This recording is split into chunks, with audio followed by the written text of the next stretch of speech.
14 बळीनंतरही धडा नाही. धानीवरील पुन्हा केमिकल ट्रक घरात घुसला. मुंबई अहमदाबाद राष्ट्रीय महामार्गावरील धानीवरी परिसरात 14 जणांचा बळी गेल्याच्या भीषण अपघातानंतरही सुरक्षा उपाययोजनांची अंमलबजावणी न झाल्याने पुन्हा अवघड झाले आहे.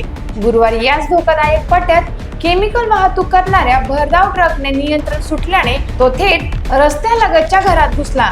सुदैवाने जीवितहानी टळली, मात्र घराचे मोठे नुकसान झाले असून ट्रकमध्ये रासायनिक पदार्थ असल्याने संभाव्य गळतीची भीती निर्माण झाली आहे.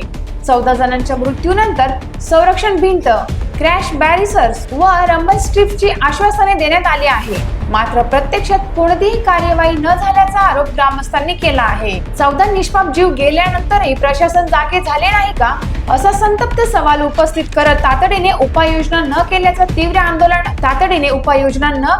तीव्र आंदोलनाचा इशारा स्थानिकांनी दिला आहे. टाइम्स ऑफ महाराष्ट्र न्यूज साठी पालघर जिल्हा प्रतिनिधी निलेश गवांदे यांचा report. Times of Maharashtra news साठी हडपसर प्रतिनिधी निलेश वाहंगिरे यांचा रिपोर्ट.